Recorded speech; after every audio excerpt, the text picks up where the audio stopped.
Hey guys, Mother's Day is coming up pretty quick. Whether it's your mom, your wife, your sister, all moms need to hear they're appreciated and know they're loved. So show how much you care to the lady who taught you everything you know about caring with a Hallmark card. From sweet to sentimental to laugh out loud funny, Hallmark has a card that will help you put your love for mom into words and let her know how much she matters. It's your way of saying thank you for all the sleepless nights and selfless acts of love. Go out and find the perfect Hallmark Mother's Day card today. You can find them wherever Hallmark cards are sold. At Trex, we know there's a place for wood in your backyard. We recommend the fire pit.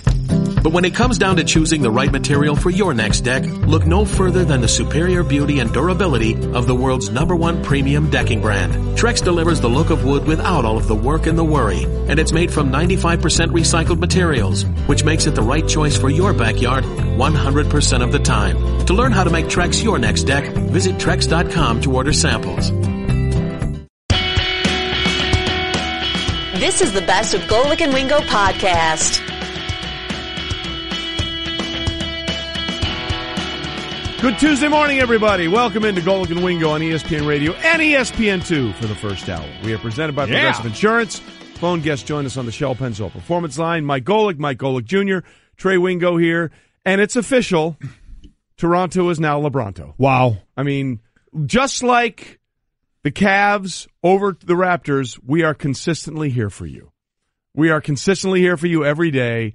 10 straight playoff games. A lot to get into with that, and we kind of had that feeling here yesterday on the show that if a team wasn't going to get swept, it was going to be Philly at home. Right. We're going to be able to pull one out, and they did, and that Cleveland would end it for Toronto in just the ugliest second half known to mankind for Toronto. I mean, just brutal, but it opens up a bunch of questions about Cleveland, certainly, but about Toronto and the future there. So a lot of good basketball to talk, but there is no doubt that the Washington Capitals is a story in getting over that. What Toronto couldn't do with the big brother in Cleveland, Washington was able to do with the big brother of the Pittsburgh Penguins last night. Exercising a lot of demons in our nation's capital. They had lost 6 straight in potential games with a chance to go on to the conference semifinals. Alexander Ovechkin and this team threw a big-time monkey off their back. And really, D.C. is a sports town. Yeah. By the way, you just went full name on Ovechkin. I can't remember the last time I've heard anyone refer to him as just Alexander Ovechkin. Yeah. It's Alex or Ovi or Ove. That was well done. I was like, who is he talking about? His real name is actually Alexander. Way to respect the man with his full name after the big win. Honestly, I figure if you're going to the conference semis for the first time, let's blow it out for you here. We can do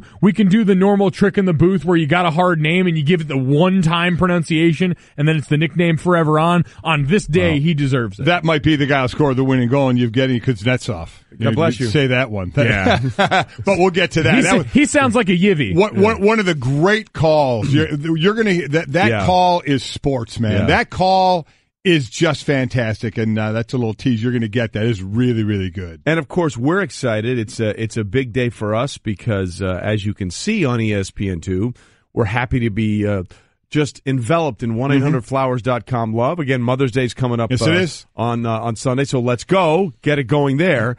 And the other thing, too, we're having a big show outing tomorrow. Yes, we are. We're doing it up. We're doing it up Yard Goat style. Yes, we are. We did this one other day. We had ESPN Day, Mikey C Day, right? Yes, we had Mikey C Day at the Yard Goats Park last year. Outsider Mike throughout the first pitch. We had a number of different events. So we're going back tomorrow. Our staff and a few other ESPN radio friends are going to go over and check out the early game. We got a 10:30 a.m. game, which is why everyone here can hit it before going to bed. But they're playing the vaunted Rumble Ponies. The Rumble Ponies. Featuring none other than Tim Tebow. Tim Tebow. So we're hoping our Yard Goats win, but our colleague Tim Tebow playing. Hope he does well. Maybe we'll talk to him today or tomorrow, one of the days, and check in on him. But yeah, we're going to do a nice outing out there. A little bit of, as they say, day drinking after the show. So I don't know what you're talking about. Yeah. For those that don't know, the Hartford Yard Goats are the AA baseball team here for the Colorado Rockies, and it's a nice stadium right downtown. It's beautiful a beautiful stadium. day. I believe voted the the top AA stadium in baseball it's fantastic. Last year. And for those that are wondering, and I'm sure none of you are, but I'm going to give you useless information anyway. Go ahead. The Binghamton Rumble Ponies, the Tim Tebow team, yes, are called the Rumble Ponies because Binghamton, New York, where, by the way, Carl Ravitch, Bill Pito, and I were all working together in sports at the same time in the late 80s. Was that the info nobody cared about? That was the second part of the info that nobody cared about. All right. They're called the Rumble Ponies because Binghamton, New York is considered the carousel capital of the world. Really? More carousels in the city of Binghamton than almost anywhere in Still the now? country. Yeah. I mean, really? Carousel capital of the world. Oddly terrifying. Wow, that is kind of terrifying. Speaking of oddly terrifying, Rod Serling, who wrote The Twilight Zone, from Binghamton, New York. So you can oddly terrifying actually sums it up perfectly on so many levels. Here, I'm giving you two guys that could tell you a bedtime story to your kids that you wouldn't want to do. Yeah. Rod Serling. Or Stephen King. Stephen King. Yeah. Which one? I'm going to take secret option 3. Which I'm going to take secret option 3. And by the way, kids, if Mikey C, outside Mike, can have his own day, you too can have your own day. There you go. Because if Mikey C can get it, by God, anybody it's right can there get for it. you, gang. And let's start off right now as we normally do. It's time for Off the Top Whether you like it or not, it's just beginning. with Golic and Wingo. All right. We start with LeBron James and the Cavs. LeBron had 29 points and got plenty of help.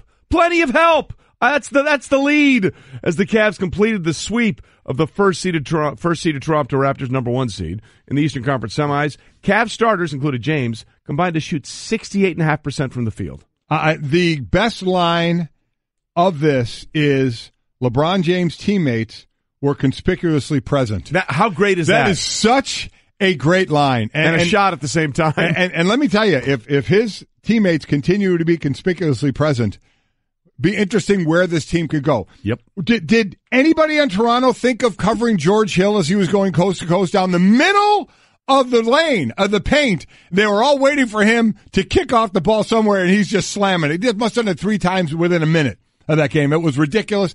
And listen, all the teammates chipped in on this one. You saw the LeBron James effect there. It was LeBron James lurking right around the lane. And the start of the game looked like the Raptors' plan was, all right, we're going to let anyone but LeBron beat us. And then when everyone but LeBron started to cave their heads in, they said, okay, maybe we'll try and stop some of the rest of these guys. And then LeBron showed up at the same time. This whole game was akin to me. You know in UFC, when the guy gets knocked out and the other dude is still bludgeoning his face with hammers over the top? That was what the second half of that game was last night. A team being beaten while unconscious. Well, the good news for Toronto is they did take a 3-0 lead, and then they played the rest of the game. Yeah, that was tough. And Cleveland did it on the inside, averaged 56 points, shot 68% in the paint. All the starters averaged 68% shooting as well. This is what we've been waiting for, and I don't know how consistent it's going to happen. We'll have to wait and see, but this is what all Cleveland fans were waiting to happen, and LeBron. Yeah, I guess that's the question I'm going to have for you guys. I know we're going to talk about this later, is what this is more parts of. Is this more parts Cavaliers finally coming together, or more parts just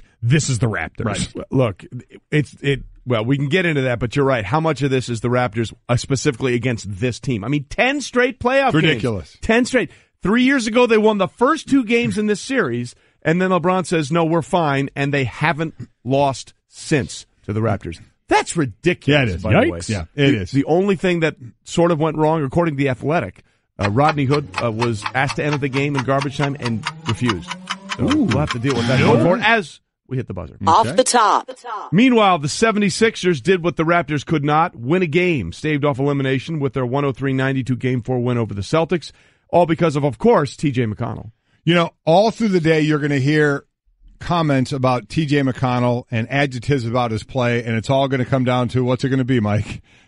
He's a little white guy. Yeah, that's Scrappy. what it is. Scrappy. Gym rat. Hustle. Gritty. Sneaky athletic. Spark plug. You're going to hear all that, but let me tell you what. First in the building, last to leave. He was all Coach of on that, the floor. Though. He was all of that. In just his second start, he's a guy that's been averaging 13 minutes a game in the postseason and 5 points, plays 38 minutes last night, scores 19 points. When he scores at least 15 points, they're 8-0. So really, the process is about T.J. McConnell. Yeah, it really is. The process has always been about T.J. McConnell. There's the process and there's the spark plug, and that's T.J. McConnell. But this was a game where, again, the 76ers were holding that lead, and I kept waiting for it because we saw him blow a 22-point lead a couple of games ago. kept waiting for the Celtics to make that run. They weren't able to do it. Philly held them off, kind of what we thought they had a good chance to do, and now they travel back to Boston. Boston's going to end this thing. Philly's not coming back down 3-0 to win this thing, but it's just a matter of when, as the Cavaliers now get to sit and rest. Yeah, there's a decided advantage there for the Cavaliers, but you're right. This is a miss by Boston as much as anything else, a missed opportunity to continue to hold serve, and I think for Philadelphia, maybe a nice reminder going forward of what you're going to need to take that next step. Because you're right, T.J. McConnell was great in the fact that he gave energy to a guy like Joel Embiid, who right now, I don't want to say this because it has a negative connotation, but has front-runner traits. He's good, he brings a lot of the energy, he brings that bravado, but sometimes he needs a little help getting there. In this series, he seems to have lacked in some of that real confidence that at times drives this team. He did. There wasn't that kind of that smack-talking attitude. Until last night. And then he pulled out a short joke on Terry Rozier, which we'll get to as well. Although the best thing in that game for Boston was Marcus Morris holding up 3-0 against Embiid. He did it so smooth when they were jawing back and forth. 3-0, 3-1 now, but still, Boston in serious control of this. That was by far the best part of the entire game for Boston. Yeah. that right there. It was. And then when you hear the sound of the short joke, we'll play a little bit of Embiid on Rozier. It's pretty funny. Yeah. And again, the win for the Sixers is really a win for the Cavs because they get a chance to rest and watch these guys slug it out for a few more games. All right, meanwhile, as they say in hockey, let's do that hockey. Poke check away, and now the counter. Here come the Caps. Kuznetsov gets loose. Evgeny coming down the middle. A shot, and it comes in over. He scores! He scores! Evgeny Kuznetsov wins it for Washington! It's off to the third round. The Demons have been exercised. Good morning, good afternoon, and good night, Pittsburgh. We're going to Tampa Bay. The Capitals have done it. In case you were wondering, that was the home call. Wow, that was awesome. Capitals Radio 24/7. One of the best calls you will hear in a long, long time in a series-clinching goal in overtime as the Caps finally, under Alexander Ovechkin's regime, Mike Golic Jr., make it all the way to the conference finals. So I'm just trying to imagine. Now, this was in Pittsburgh, so I'm trying to imagine the puck's in Pittsburgh, right in Pittsburgh zone. Ovechkin takes it from Crosby. Yep. Kuznetsov takes it from Crosby, and Ovechkin ends up with it. He gets it to Ovechkin, and then Kuznetsov takes off down the middle and gets the puck flipped to him by Ovechkin.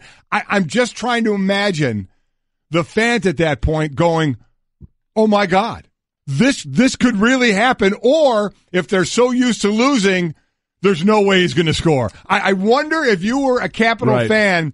Which were you thinking?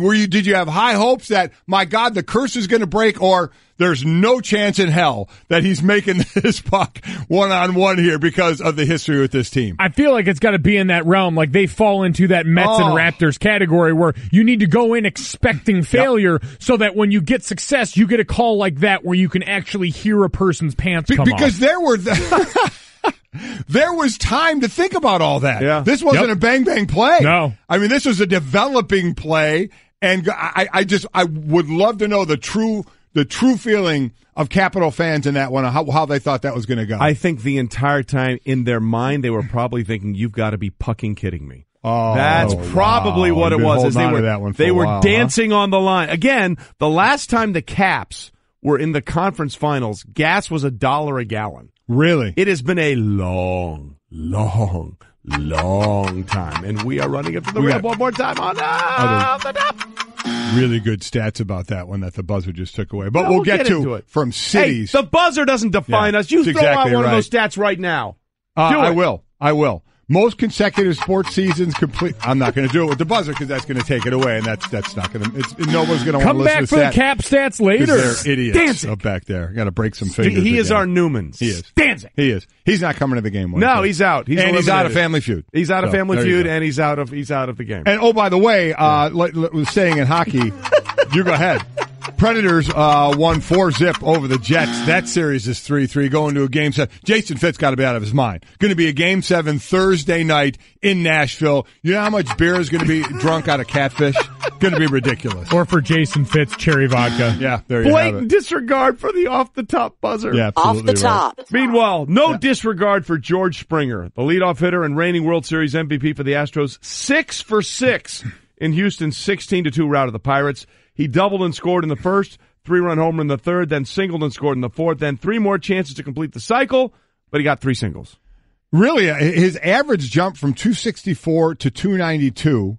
The interesting thing is he got 6 hits and he was trying to get to the cycle. There have been 255 cycle games in baseball history, but only 105 6-hit games. So what he did was actually tougher than hitting for the cycle.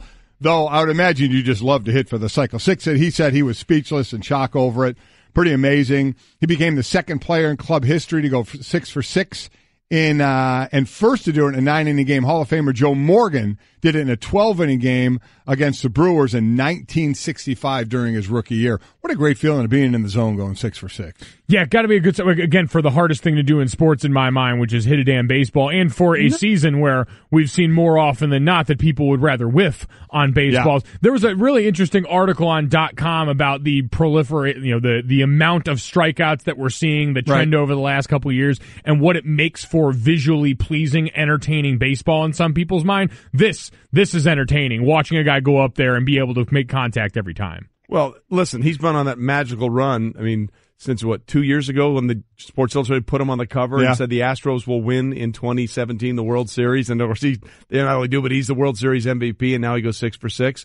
So congratulations to George Springer, and we'll see. Maybe he'll do it back-to-back games. I have to imagine hitting for the cycle, Brett. The people that have just missed the cycle by one hit, it's got to be the high percentage. Has to be the triple, right? That they were missing. Yes, absolutely. I would imagine that almost goes without saying, but I figured I'd ask anyway. I'm surprised Second Spectrum hasn't come out with that stat. Ooh, did you say Second Spectrum? I did. That's our new Second That's Spectrum drop. For Second Spectrum. And anytime you drop one of these Second Spectrum things, we go.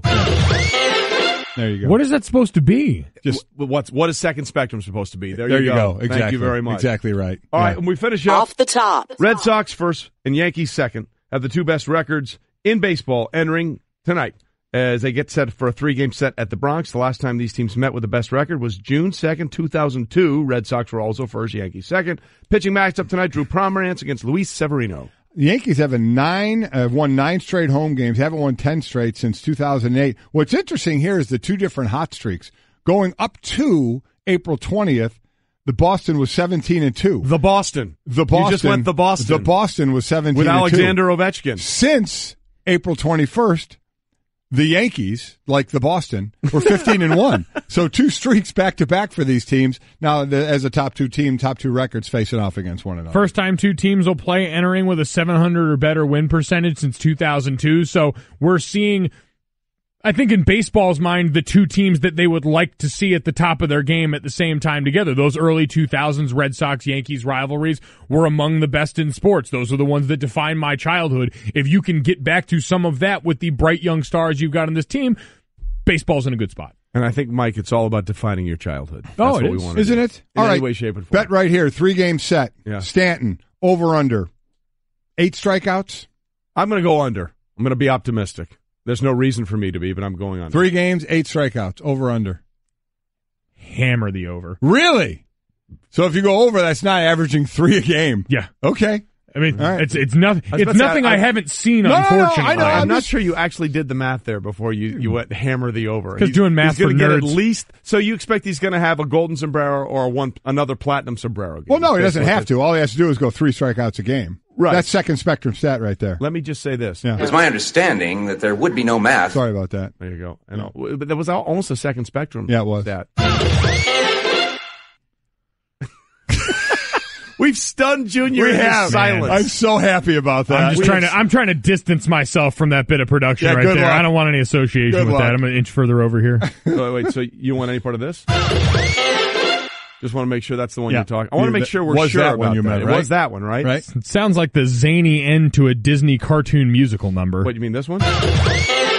Maybe that was the entrance music to the Met Gala last night. Hey! Hey-o! We'll get into that. And by the way, that's our social play on Golic and Wingo. You haven't seen the picture of Tom Brady entering the Met Gala with Giselle. First of all, let's be honest. He's winning because he's entering the Met Gala with Giselle. Yeah, so let's just be clear about that. Tom is winning, but it was an interesting look.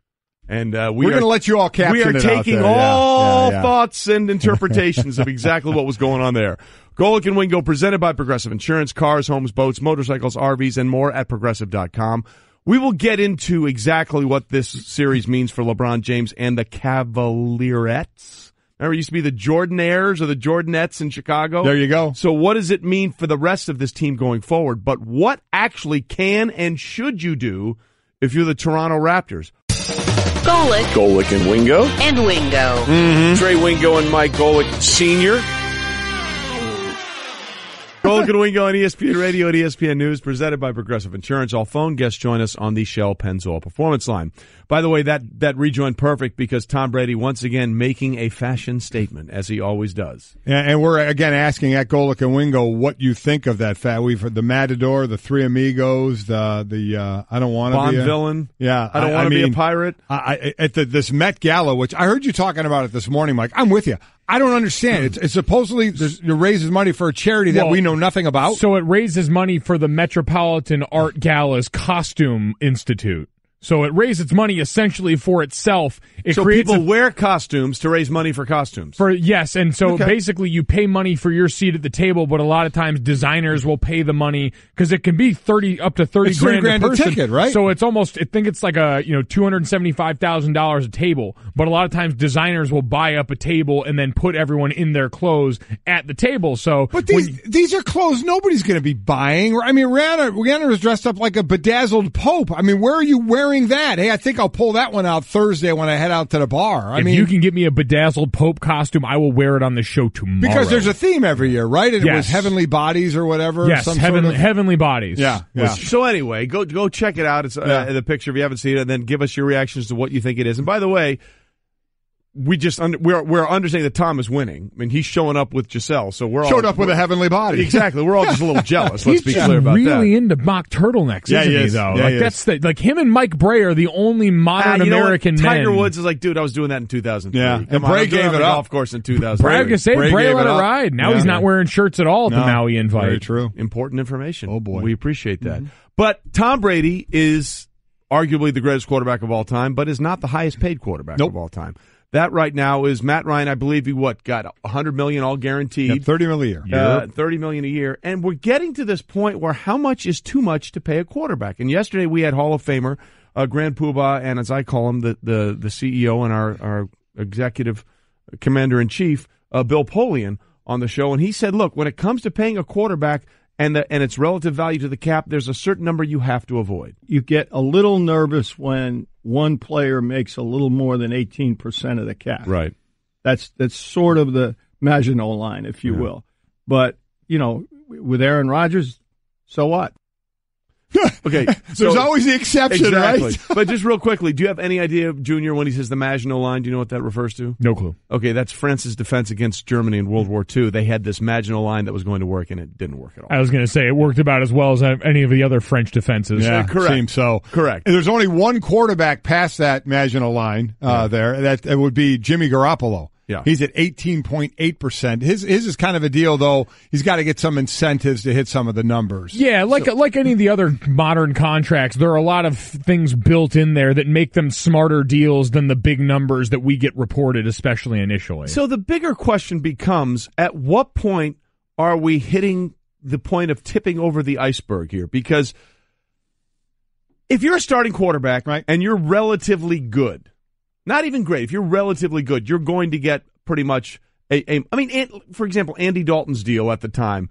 I don't remember what it was, but he got a ton of money, and this is for a guy that has not won a playoff game. Kirk Cousins. Yeah, Kirk Cousins. Has he won a playoff game? He has not. $84 million guaranteed. Right. Okay. So at what point do we? That's a great example. Can we look right now and say Kirk Cousins is the best player on the Minnesota Vikings? No. Who do we think is the best player on the Minnesota Vikings? May have to go with somebody on the defense side of the ball there. One of the guys over there. And so if let's just say Kirk does not have the greatest of seasons, and he's got $84 million guaranteed over the next 3 years. He's getting every penny, no matter what happens. At some point, if it doesn't go well, are members of that Vikings defense going to say, wait a minute, this guy isn't our best player. We've made an $84 million bet. That's what they've done. An $84 million bet that this guy is the missing piece to not only take us to a Super Bowl where we've been before as a franchise, but actually win the damn thing. And that doesn't happen. At what point will the locker room be like, why are we paying that guy that much money?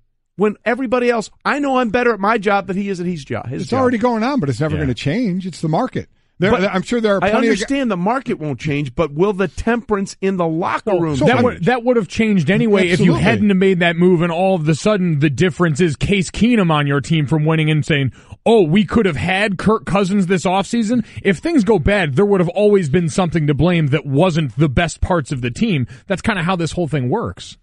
Yeah, I don't think, or I guess I do think there are great players who think I should be the highest paid player on the team, but it doesn't work that way.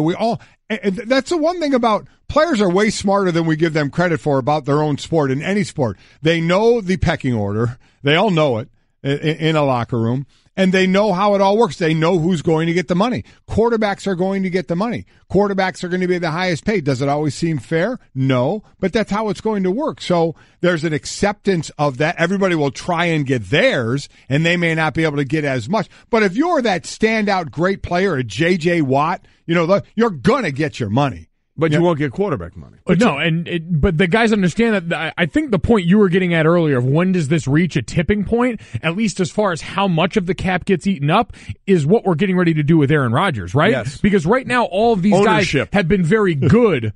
And they're getting paid just because they're the next guy, which happens at every position in sports. The next guy is always getting more. That's why as soon as Andrew Norwell got paid, we all started salivating for Zach Martin, because once you get to these points where the best guy at the position might actually get paid, you understand things might change. And we thought that was going to happen at quarterback with Andrew Luck a few years ago, and that didn't pan out. And now Aaron Rodgers seems like he's patient zero at this because he's good enough to say, I need to be paid at the best of my position. And he's, I think, a strong enough personality to demand it. And here's why it really gets interesting, because Tom Brady, for as great as he's been, has never been the highest paid quarterback in football. In fact, Brett, I think the number we had for him, the most percentage is 15.7, but that was rare. Mostly it's about 13% of the cap for Brady, right? Yeah, he's not even close to the highest percentage of the cap for his team for quarterbacks on a year-to-year basis. I think twice he's gone over 13. That's crazy.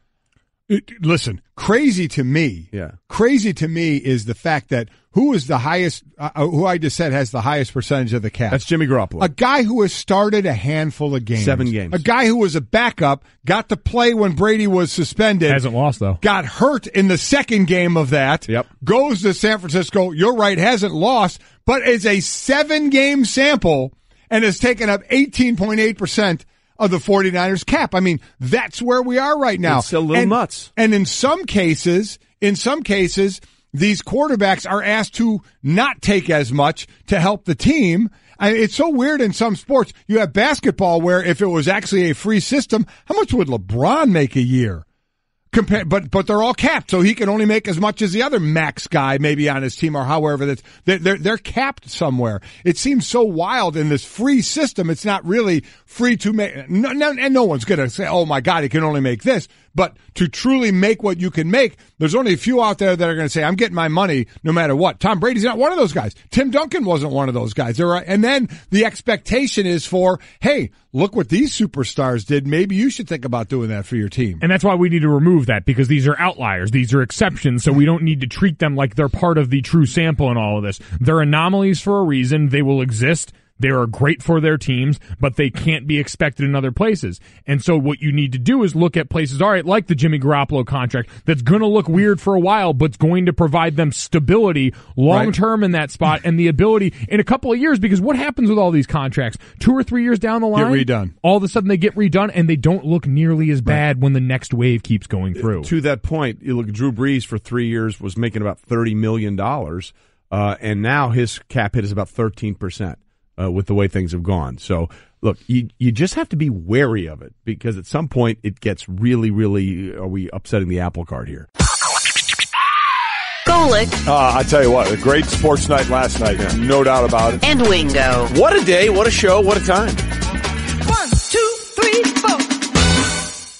Hey everyone, Mike Golic here. Support for the Golic Wingo podcast comes from our friends at Rocket Mortgage by Quicken Loans. Chances are you're confident when it comes to your work, your hobbies, your life. Rocket Mortgage gives you that same level of confidence when it comes to buying a home or refinancing your existing home loan. With Rocket Mortgage, you can apply simply and understand fully so you can mortgage confidently. To get started, go to rocketmortgage.com/Mikes. Equal housing lender, licensed in all 50 states, NMLSconsumeraccess.org number 3030. I just saved hundreds of dollars by switching to Geico. I feel like a whole new person.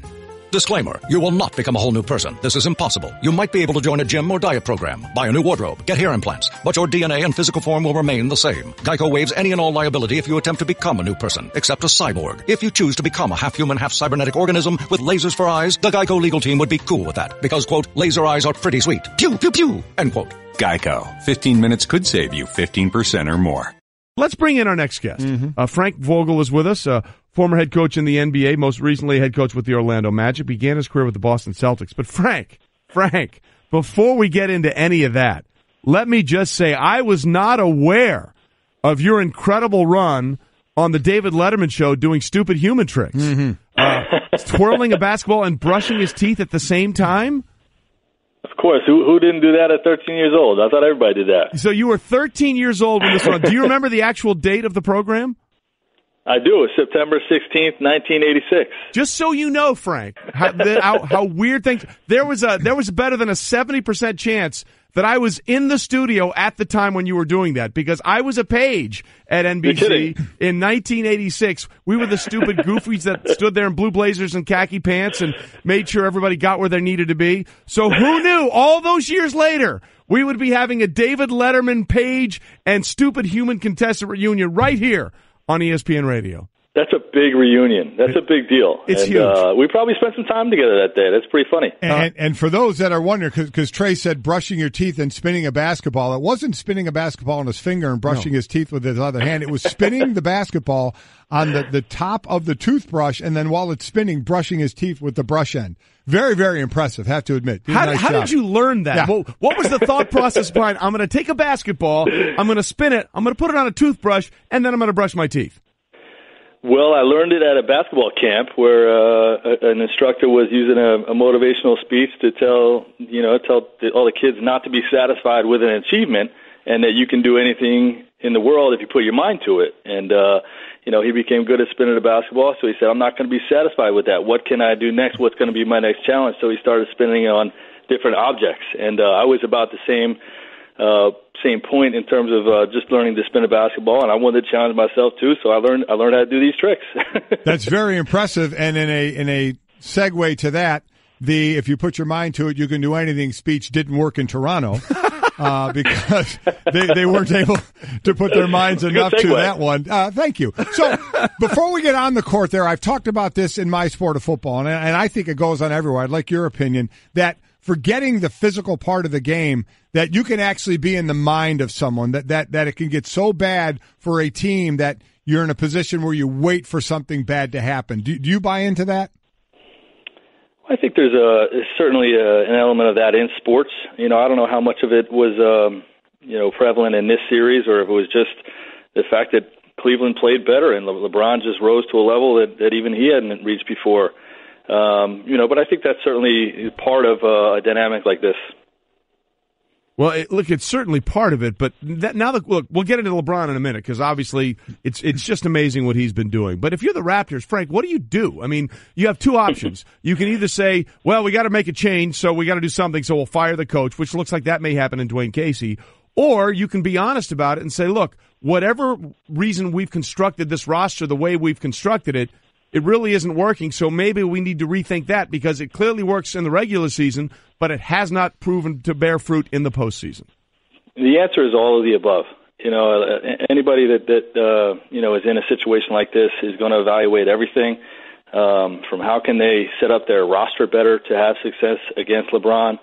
I think the team is being coached at an extremely high level, And oftentimes when a team is trying to get over the hump of a situation like this, they end up making themselves worse.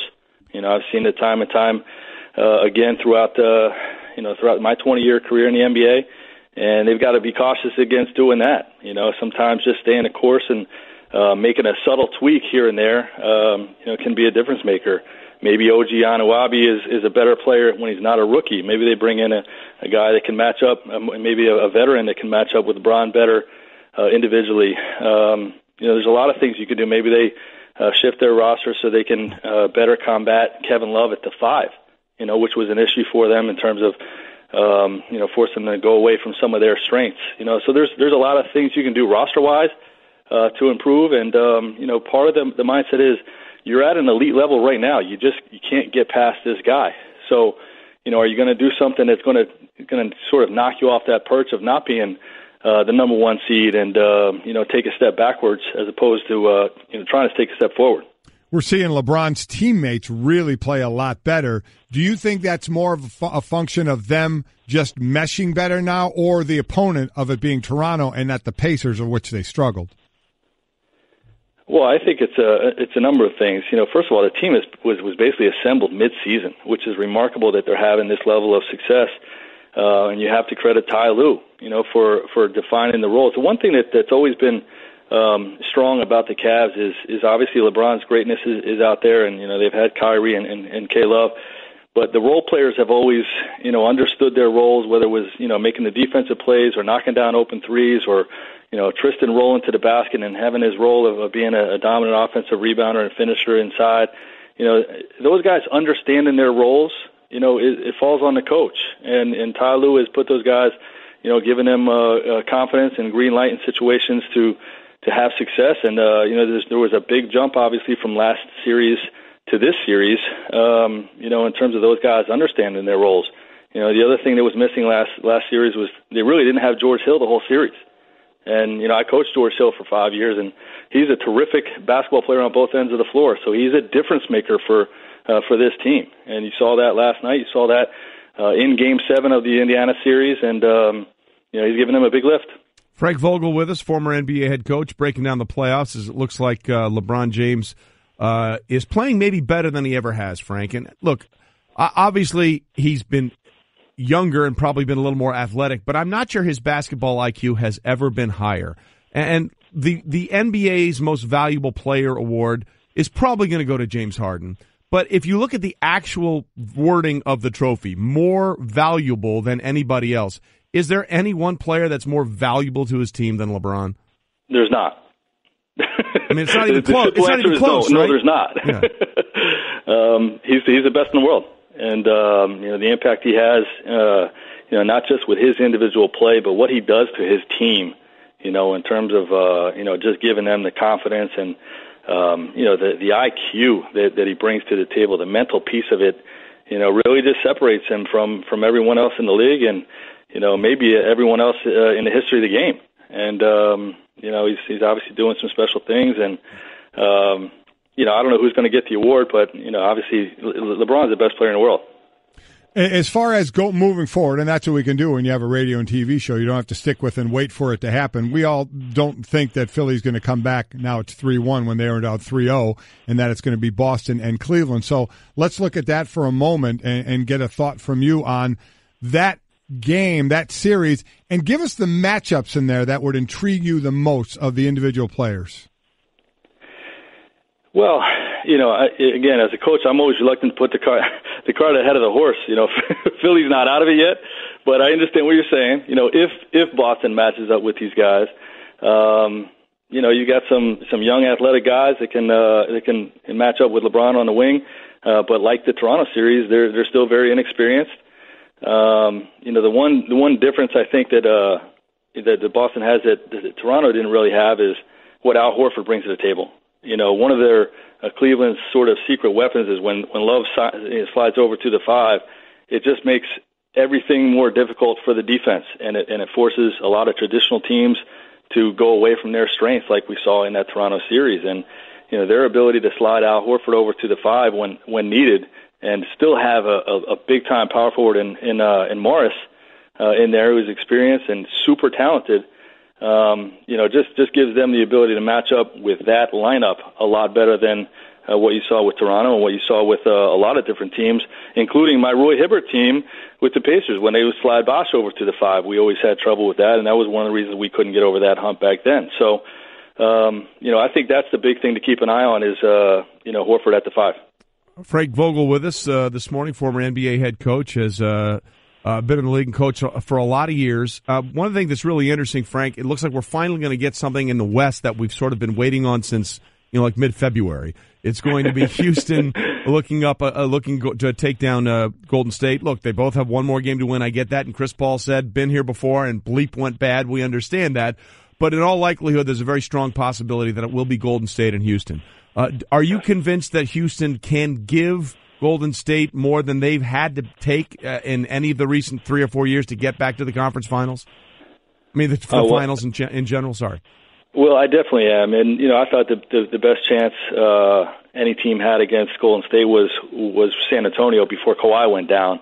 But now I think they're going to face the second best chance, or what could be a better chance of having a worthwhile opponent. And Houston has done special things this year, and what James Harden has done, and then adding Chris Paul. Chris Paul brings, like I was saying earlier about LeBron, Chris Paul brings the mental piece, that really just elevates his group, and just has a way of figuring out games and can beat you on that alone, So they're a complete team. They've got lengthy wing defenders, which you need against Golden State, switchability.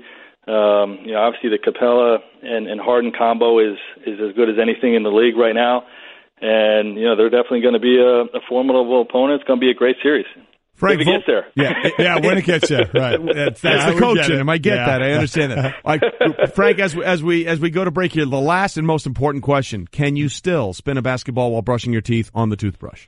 Of course I can. Like riding a bike, and it's very popular when you have all your daughter's friends in the backyard and you want to do some backyard tricks. Or as they were called at the time, stupid human tricks. That's impressive. Frank, we appreciate you being with us this morning. Glad to have that Page reunion here. That was worthwhile. That was great. Thanks for having me on, guys. Golic and Wingo. It was all sort of one big, giant Jell-O mold. It's very interesting where that went.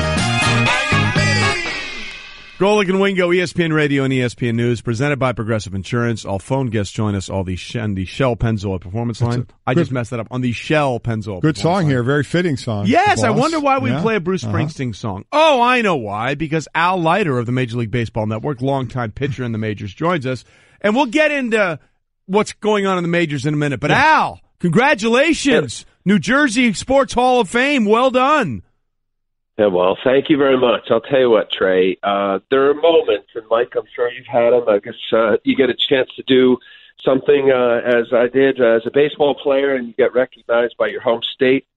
And the induction ceremony was a couple days ago. And Bruce Springsteen, Stevie Van Zandt, they had it all covered. Singers, Debbie Harry from Blondie, and Gloria Gaynor, and it was one of those pinch me moments for me in my life. And, okay, so hold on. Let's just get this straight. That is cool. Bruce Springsteen and Steve Van Zandt weren't enough. They also got Gloria Gaynor, I Will Survive, Deborah Harry from Blondie. Yeah. Dude, they rolled out pretty big for you. Hey, don't forget Buddy the Cake Boss.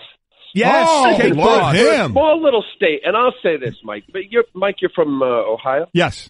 Ohio. Cleveland, okay, yes. So, all right. So all the years of playing baseball, I always found myself having to defend New Jersey. Right, we're about it all jokes. Joe Piscopo introduced me. Funny. Witch exit on his character on SNL, and I gave up because unless you travel a little bit around the state of New Jersey, you realize that it's not just Lincoln Tunnel and the gas pipes of Linden leading to Newark Airport. So. It was pretty cool. We got a small state, a lot of people, and some really, really great people who've accomplished a lot of things. Springsteen was there to introduce Stevie Van Zandt, and just a great night. Yeah, one of those moments. The New Jersey Hall of Fame, again, a native of Berkeley Township in New Jersey. This is a great stat. Went to Central Regional High School, once threw back-to-back no-hitters, and followed that up in a 13-inning, 32 strikeout game. So how did your arm not fall off? Yeah, he's basically the Johnny Vandermeer of New Jersey high school pitching. That's very unreal. well done. You know what? And thank God, I have a son in high school. Thank God they do not allow a high school coach to leave kids as long as they did for me. I can't imagine, Mike, how many pitches I threw that day because, I struck out 32. The guy I was facing, he struck out 18.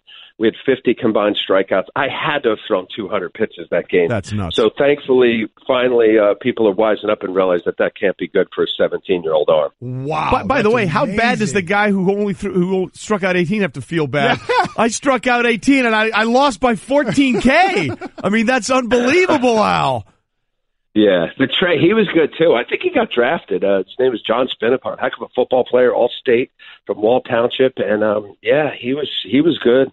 I remember, tough kid. All right, so no, there was nothing bad about that day. No, that's cool. Nothing bad. Nicely done. So congratulations again. MLB Network will have the national telecast of the Red Sox at Yankees tonight, and on Thursday, Bob Costas, Jim Cott, Cat on the call.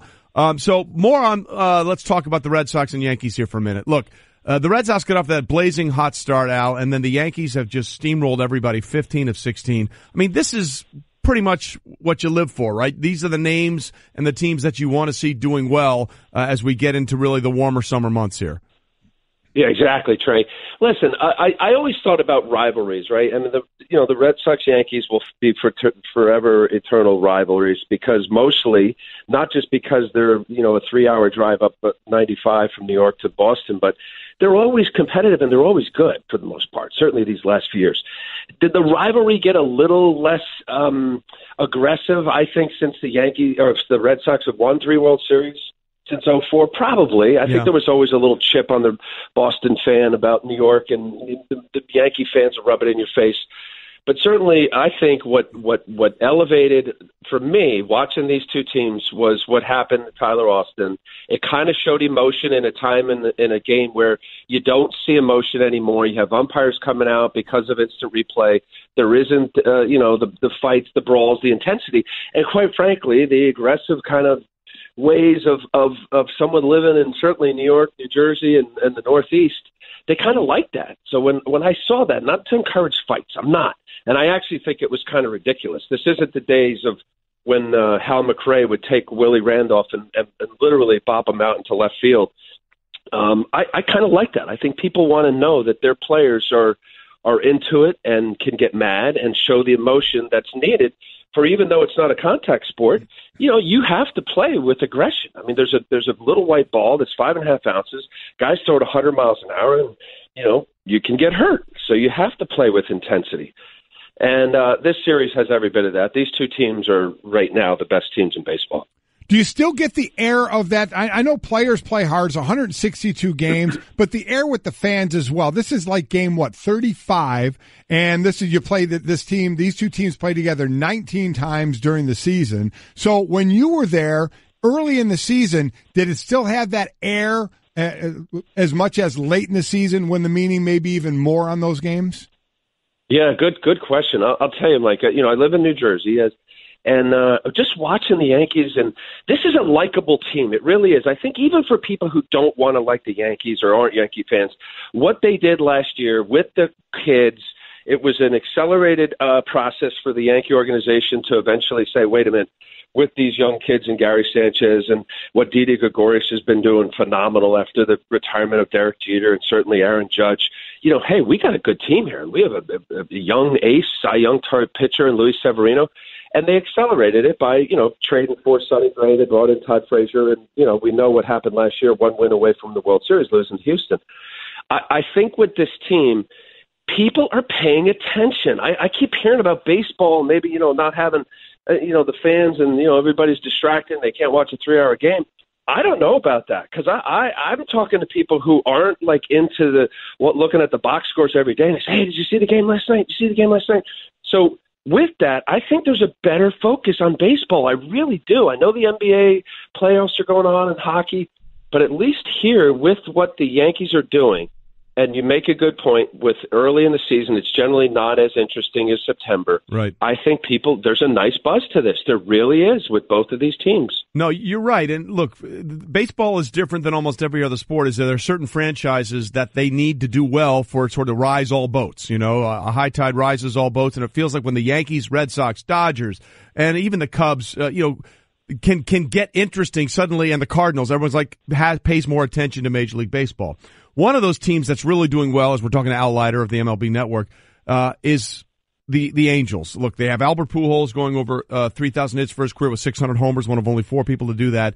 But then you have what Shohei Ohtani's been able to do. And Al, it really has been remarkable. He was lit up in spring training, but here he is hitting over 300. He's got 4 wins. What's impressed you the most about what Ohtani has been able to do? Hitting. The end. Great story. There's no doubt about it. I think people thought that Houston would just roll, especially with Verlander being there, right. From day one.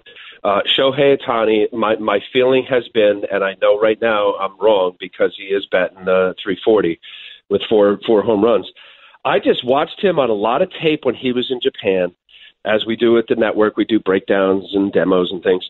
And I, immediately said, absolutely, this guy's going to be a premium front-end starter. I don't know how premium as far as with all the respective Major League pitchers, but he's got the stuff. I mean, 95 to 100, great split. I like the fact that he's got 2 breaking balls. I didn't think I'm going to still say it, I don't think he can sustain a career on both sides, mostly because why the heck has nobody else been able to do it since Babe Ruth?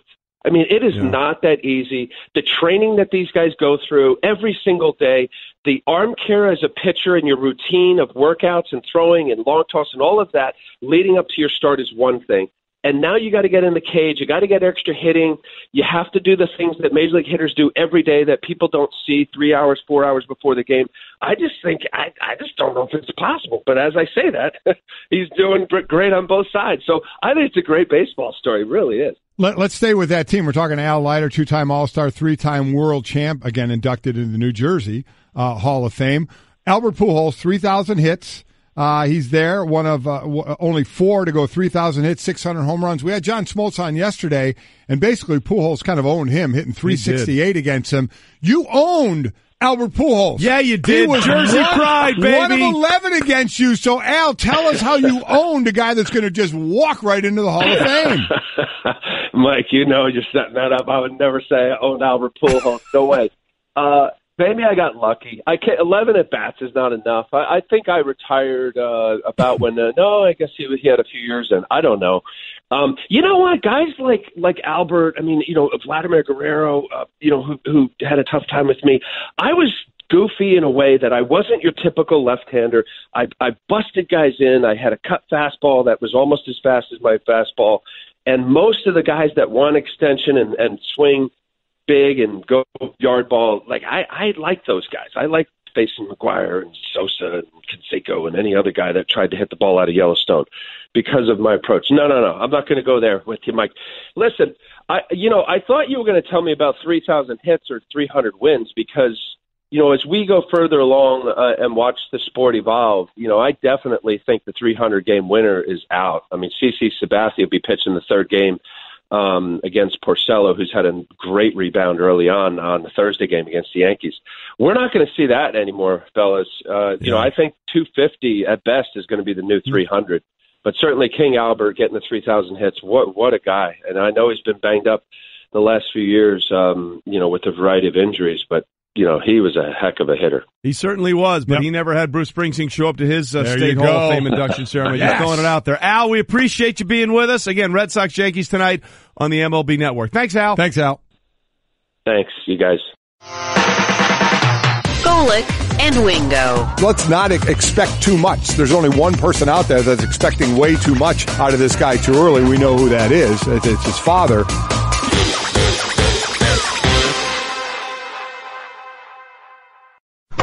It's a normal day. You're rushing out the door to get to work on time when suddenly, there it is, the dreaded service light. So what is it this time? Tire pressure, low coolant, time for an oil change? When it comes to service lights, head to Jiffy Lube. We've got you covered. Drive in today and make the switch to Pennzoil. Ask for Pennzoil Synthetics, getting you back on the road in a jiffy. Jiffy Lube, leave worry behind. We're delighted to be joined now on the phone by one of our colleagues and friends, Tim Tebow of the Binghamton Rumblings. How are we, my man? I'm doing great. How are you doing? Doing good. How's the season in Binghamton going? It's been good, besides about 9 different snowouts and it being really cold. I think we did play like 9 straight games. Either it started snowing before, during, or after the game. So, yeah, it's been cold, but it's been really fun. So you look it's been at great weather here, though, so we made it perfect just for you guys to come out. It is. It's supposed to be beautiful tomorrow. I know you guys played last night as well. You're sitting there 4th on the team in hits, 2nd in RBIs, hitting .244. You start the league or the season in AA. How, according to you, is it going for you? I think it's going pretty good. You know, making adjustments. It's been a really good league, a lot of really good players. I think we've had 3 or 4 players from our team already play this year in the bigs, and so you know, it's right there. You know, you're right on the verge, and so for me, I just gotta stay with the process, keep working, try to keep improving, and I think ultimately just be consistent, because that's what baseball is all about. You play 162 games, and we play 150 something, so it's just about being consistent, night in and night out. Tim, what do you love most about doing this? Because, baseball is different than almost any other sport in like you said, in the sense of the number of games played and sort of the routine that you have to get into. What do you love most about going through this right now? That's a good question. I think for me, it'd probably be 2 things. I think it would probably be the challenge of going after something so hard, of playing a sport after 12 years in a sport that's really hard if you don't, if you've never stopped playing something that, if you go 3 for 10, you're in the Hall of Fame. And I think I love that challenge. I love the work of it. I love the process of it. And then I think the second thing would be I love competing. I love the battle with the pitcher. I love that, last night, he started me on my first at bat pitching me high inside fastballs, my second at bat changeups, and my third at bat I adjusted, and he came back with an inside fastball, and I had to maneuver back and was able to adjust to it, and so I love that competition. It's fun, and you don't always, you won't always get to do it, but while I get this opportunity, I love being able to compete. We're talking to Tim Tebow from the Binghamton Rumble Ponies. I mean, I love the name and didn't realize that the Rumble Ponies is because Binghamton is a capital of the world. That's Absolutely. right, guys. I see you doing your research. Well, I don't know if y'all did that. Someone gave you that information. No, this is Timmy, why. Listen to this. Timmy, my first TV job was in Binghamton, New York in 1988. Carl Ravitch and I were there at the same time, believe it or not. Wow. Yeah. We're a legend start, man. We're a legend start. Well, I love it. Well, now that you're there, legends are starting. Not so much when we were there. We were less than legendary, trust me. So Tim, along the lines of when you decided I want to play baseball and try this to that day to now, are you further than you thought you'd be? Not as far as you thought you would be? Where are you according to where you wanted to be? That's a good question. I think I'm in that process. Obviously, it's been a process, and it's not necessarily the easiest thing, but I think that I've made a lot of strides, and I think I'm close to where I want to be. I think, like I mentioned earlier, it's just about being more consistent. Every series, home, away, trying to be as consistent as possible. But I think, I've been able to show glimpses of where I can be, and I just got to, try to, put, great at bats together, great games, and great series. Well, listen, that's the whole point. So in your mind, Tim, where do you see this going for you? I mean, how long do you want to keep trying to go down this road and keep playing? I don't know. That's a really good question. I kind of got asked that yesterday. Is what would it look like to for this to be success to you? And I think for me, it's a success every day. I get to go do what I love, and I know you guys understand that. Just absolutely doing something you love every day. And I think I think the definition of if this is a success is different to everybody. Some people would probably only say if you make it to the big leagues, and but for me, I think it's a success when you get to live out a passion and something that you love every day, something that's on your heart. And so I do that to the best of my ability with everything I have. And if I get the chance to play in the big leagues one day, then that'll just be a bonus. But for me, it's about doing something that I love and being passionate about it. So I've already enjoyed this journey. If it ended now, I would already say that I've enjoyed it, and I will be able to tell my kids about it one day, and it's been an awesome thing to do. Talking to Tim Tebow, obviously, about his baseball career. He was a two-time national champ at Florida, former NFL quarterback as well. So, touchdown pass, home run. Which have you enjoyed more? You got to tell me, is it like the end of the fourth quarter, 2-minute drive, or is it bottom of the ninth? What are we talking about here? I just wanted a second quarter touchdown and a home run in the third inning. Just the feeling of it. Oh gosh, they're both really good. Probably go with the home run right now, though. Maybe that's just because I'm biased and I'm in baseball. Well, that's totally fair. But Tim Tebow, as you're with us, you're doing something that Major League Baseball wanted to do this year, was get that pitch clock going. They have, the 20, is it 20 or 25 seconds? 20, yeah. 20 seconds. So how have you adjusted to that? Has that been something that you'd had to think about? Has it been a big part of the process here? No problem. That's no problem at all. I love it. I think baseball needs to do more things to speed up the game because they got a great sport. It just takes a long time. So if they could take it from a little over 3 hours to 2.5 hours a game, I think that you would have more and more fans enjoying it, coming out there and supporting. And so I'm all in favor of them, making pitchers, speed it up and speed up in between innings and getting the game going as fast as possible. And along those lines of time of a game, I don't know how many extra innings games you guys have played, but how has it worked with extra innings starting with a runner on second? Oh, it is so different and unique. And it changes your approach, whether you're going to pinch hit a power guy, try to get a 2-run home run, try to, pinch in someone that can bunt and get the guy over. So it really, depends on how you want to play, if it's aggressive or not. I love it. I think it speeds it up. It's an adjustment for baseball, and I love it. But I'm also not one of those guys that is a straight, traditional guy of you can't change the rules and you got to play how Babe Ruth played. So I like the adjustments.